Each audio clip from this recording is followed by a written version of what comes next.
ನಮ್ಮ ಯಶವಂತಪುರ ಕ್ಷೇತ್ರ ಎಷ್ಟು ಒಂದು ಹೆಸರುವಾಸಿ ಅಂದರೆ ಕೇವಲ ಅಭಿವೃದ್ಧಿ ಅಲ್ಲ, ಅಭಿವೃದ್ಧಿ ಅಂತೂ 24/7 365 ಡೇಸು ನಮ್ಮ ಕ್ಷೇತ್ರದ ನಾಯಕರಾದಂತಹ ಶ್ರೀಯುತ ಟಿ ಸೋಮಶೇಖರ್ ಅವರು ಅಭಿವೃದ್ಧಿ ಹರಿಕಾರರೇ ಅಂತಲೇ ಹೆಸರು ಮಾಡಿರೋವಂಥದ್ದು. ಜನಪ್ರಿಯ ಶಾಸಕರು, ಜನ ಅವ್ರನ್ನ ಕಂಡ್ರೆ ಅಷ್ಟು ಇಷ್ಟಪಡ್ತಾರೆ. ಯಾಕಂದರೆ ಅಭಿವೃದ್ಧಿಯ ಇನ್ನೊಂದು ಹೆಸರೇ ನಮ್ಮ ಟಿ ಸೋಮಶೇಖರ್ ಸರ್.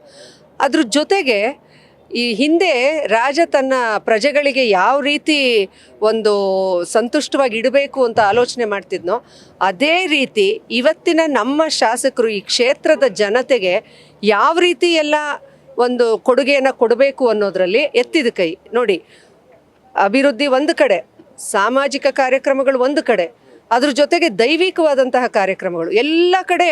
ನಾವು ಹಿಂದೂಗಳು, ನಾವು ಹಿಂದುತ್ವ, ಆ ಥರ ಈ ಥರ ಅಂತ ಹೇಳಿಕೊಂಡು ಘೋಷಣೆಗಳನ್ನ ಮೊಳಗಿಸ್ತಾ ಇರ್ತಾರೆ.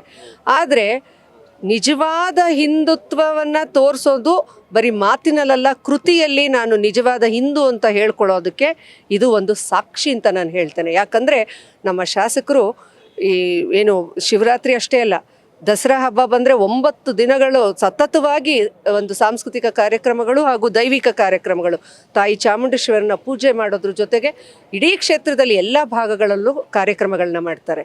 ಅದಾದಮೇಲೆ ಯುಗಾದಿಗೆ ಎಲ್ಲ ಕಡೆ ದಿನಸಿ ಧಾನ್ಯಗಳನ್ನೆಲ್ಲ ಕೊಡೋದ್ರ ಮುಖೇನ ನಾನು ನಿಮ್ಮವನಾಗಿದ್ದೇನೆ, ನಿಮ್ಮ ಮನೆಯ ಮಗನಿದ್ದೇನೆ ಅನ್ನುವಂತಹ ಒಂದು ಏನು ಸುದ್ದಿಯನ್ನು ಸಾರ್ತಾರೆ. ಹಾಗೆ ಶಿವರಾತ್ರಿ ಬಂದರೆ ನಮಗೆ ಪೌರಾಣಿಕ ಕಥೆಗಳು ಎಷ್ಟೊಂದು ಕೇಳಿದ್ದೀವಿ. ಅವತ್ತಿನ ದಿನ ಭಗೀರಥ ಗಂಗೆಯನ್ನು ಧರೆಗೆ ತಂದಂತಹ ದಿನ ಅಂತ ಹೇಳಿ. ಆದರೆ ನಮ್ಮ ಶಾಸಕರು ಅವತ್ತು ಪುರಾಣದಲ್ಲಿ ಅದು ಮಾತಿದ್ರೆ ಆಧುನಿಕ ಕಾಲದಲ್ಲಿ ನಮಗೆ ಆಧುನಿಕ ಭಗೀರಥ ಅಂತಲೇ ನಾವು ಶಾಸಕರನ್ನ ಕರೆಯುವಂಥದ್ದು. ಯಾಕೆಂದರೆ ಹೇರೋಳ್ಳಿ ಭಾಗ್ಯ, ಅಂದ್ರಳ್ಳಿ ಭಾಗದಲ್ಲೆಲ್ಲ ಕಾವೇರಿ ನೀರೇ ಇಲ್ಲದದ್ದು ಬಹಳ ಸಾಹಸ ಮಾಡಿ ಆ ಭಾಗಕ್ಕೆಲ್ಲ ಕುಡಿಯೋ ನೀರನ್ನು ತಂದಂಥವರೇ ನಮ್ಮ ಶ್ರೀಯುತ ಟಿ ಸೋಮಶೇಖರ್ ಗೌಡರು.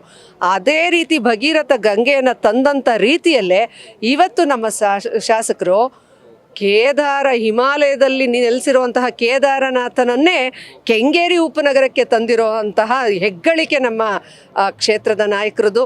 ಹಾಗಾಗಿ ಇಂಥ ಶಾಸಕರನ್ನ ಪಡೆದಿರೋರು ನಾವೇ ಧನ್ಯ. ಅದಂತೂ ನಾವು ಹೆಮ್ಮೆಯಿಂದ ಹೇಳ್ಕೊತೇವೆ. ಅವ್ರು ಯಾವಾಗಲೂ ಹೇಳ್ತಾರೆ, ನನ್ನ ಕ್ಷೇತ್ರ ನನ್ನ ಜನ. ಹಾಗೆ ನಾವು ಹೆಮ್ಮೆಯಿಂದ ನಮ್ಮ ಶಾಸಕರು, ನಾವು ಅವರೊಂದಿಗೆ ಅಂತ ಹೇಳೋದ್ರಲ್ಲಿ ಎರಡನೇ ಮಾತೇ ಇಲ್ಲ. ಮತ್ತು ಇಲ್ಲಿ ಎಂತಹ ಸಂಭ್ರಮ ಅವತ್ತು ಮೈಗೂಡಿರುತ್ತೆ ಅಂತ ಹೇಳಿದ್ರೆ, ಒಂದು ಕಡೆ ಸ್ವರಮಾಂತ್ರಿಕ ಅಂತಲೇ ಕರಿತೀವಿ ವಿಜಯ ಪ್ರಕಾಶ್ ಅವ್ರನ್ನ.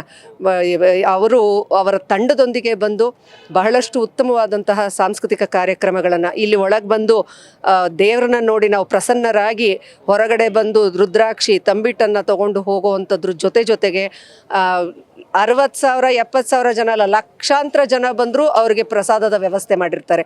ಆ ಪ್ರಸಾದವನ್ನು ಸ್ವೀಕರಿಸ್ಕೊಂಡು ಆಮೇಲೆ ಅಲ್ಲಿ ಹೋಗಿ ಕೂತ್ರೆ ಸಂಪೂರ್ಣವಾಗಿ ನಾವು ದೇವರ ಧ್ಯಾನದಲ್ಲಿ ತಲ್ಲೀನರಾಗಬೇಕು. ಅಂತಹ ಒಂದು ದೈವಿಕವಾದಂತಹ ಹಾಡುಗಳನ್ನು ಹೇಳೋದ್ರ ಮುಖೇನ ನಮ್ಮನ್ನು ಶಿವನ ಒಂದು ಧ್ಯಾನಕ್ಕೆ ಕರೆದೊಯ್ಯುವಂತಹ ಒಂದು ಕಾರ್ಯಕ್ರಮ ಕೂಡ.